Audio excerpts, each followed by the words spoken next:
এই জন্যই তো সমুদ্রে কবর বানাইতে হয়, এই জন্যই তো মেক্সিকোর জঙ্গলে হারায় যেতে হয়। আমি চিনি, আমাকে চিনাইতে হবে না। আমি চিনি, আমার এখানে কান্না সেভ করা আছে। 2019 লস এঞ্জেলিসে আমি বসাছিলাম ফজরের নাস্তায়, দুটা ছেলের চেহারা দেখা জিজ্ঞাসা করলাম, এই এলোমেলো চুল, ময়লা কাপড়, তোমাদের চেহারা ফ্যাকাশে, আমেরিকাতে বসে আসো মনে তো হয় না। বলছে হুজুর বিকালে আমরা জেল থেকে বাহির হয়ে আসছি, আমাদের আপনজন বলতে কেউ নাই, আমরা খুঁজতে খুঁজতে তাবলীগের মার্কাজে চলে আসছি। আমি বললাম জেলে গেল কেন? বললো মেক্সিকো দিয়া ঢুকতেছিলাম, পুলিশের হাতে পড়ে গেছি, কেস লড়তে লড়তে 3 মাস পরে বাহির হলাম, কেস চলতে থাকবে, জিততে পারলে গ্রিন কার্ড পাবো, নাইলে পাবো না। তো বললাম মেক্সিকোতে কত টাকা দিয়ে আসলে? বলে 30 লাখ। কোথায় প্রথম কোথায় আসছিলে? বলে ভেনিজুয়েলা। মানচিত্রের ভিতরে দেখেন ভেনিজুয়েলা কোথায়, মেক্সিকো কোথায়, কয়টা দেশের উপর দিয়ে আসতে হয়। জিজ্ঞাসা করলাম তোমরা দুইজনই ছিলাম? টিম ছিলাম, কিন্তু টিমে আমরা বাংলাদেশি 2-3 জন ছিলাম, আরেকজন কোথায়? তো কাঁদতে ছিল, বলতে ছিল হুজুর মেক্সিকোর জঙ্গলে হারায় গেছে, জানি না ওর পরিণতি কি করছে। তুমি তো ওদের মতো 14 তারিখ উদযাপন করো, ওদের চেয়ে 1000 গুণ বেশি। 14 তারিখ তো আমি আমেরিকাতে দেখছি বৈশা, নিউ ইয়র্কে বৈশা 14 তারিখ দেখছি। লালমার যুবকদের মতো তো মাতাল দেখি না। এরা তো ফুল দেয় না, হোটেলে বসে খাওয়ায়, পার্সেল দেয়, সেমরির পায়ে ধরে, তারপরও তুই আমাকে লেখা দে I.U। আজ পর্যন্ত তো লেখা দেয় না। 99% তো এখানে শেখ খাওয়া। একটা হাত উঠায় বলতে পারবো যে আমি শেখ খাই নাই?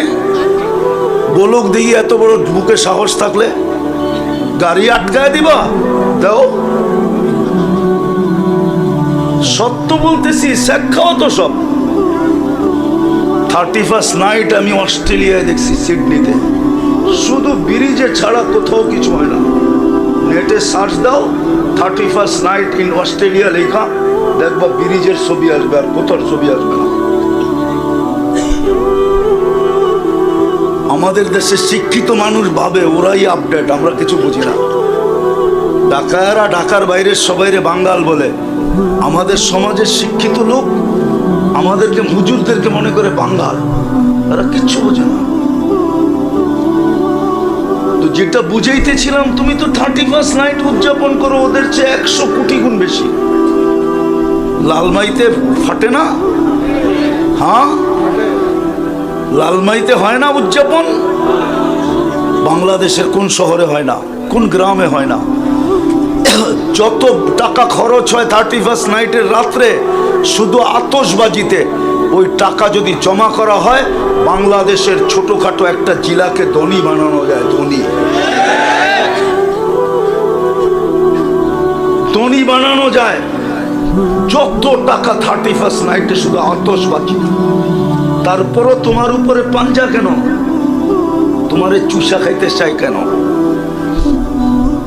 তো যেটা বুঝাইতেছিলাম, কোরআন দিছে 1 বৎসরে একবার চুমা দেয় না, নিজের ঘর নামায়া দিছে।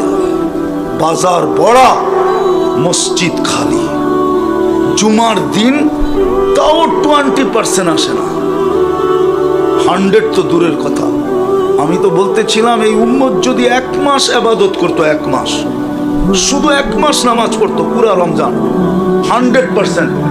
আর 11 মাস যদি নাও পড়তো, আল্লাহ যদি জিজ্ঞাসা করতো কেন পড়িস না, তো আমাদের কাছে জবাব ছিল, বুক ফুলায়া জবাব, 1 মাস 70 মাস ছিল। 1 বৎসরে 12 মাস, 70-এর থেকে 12 বাদ দিয়া দেন, তারপরও তো আমি 58 মাসের পাওনা আপনার কাছে, আপনি আমার কাছে পাবেন কোত্থেকে? এই যুক্তি আল্লাহকে দিতে পারতাম। 1 মাসও তো পড়ে না, বলুক পড়ে কিনা? 1 মাসও তো নামাজ পড়ে না 100%।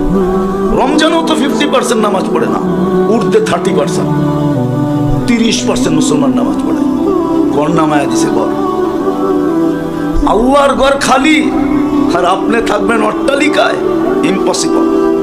এটাই আল্লাহ লেখা দিছে এক জায়গায়, তোরে বানাইতে দিমু, থাকতে দিমু না। কত মানুষের অট্টালিকা পড়ে আছে ওই জঙ্গলে জঙ্গলে ঘুরতেছে।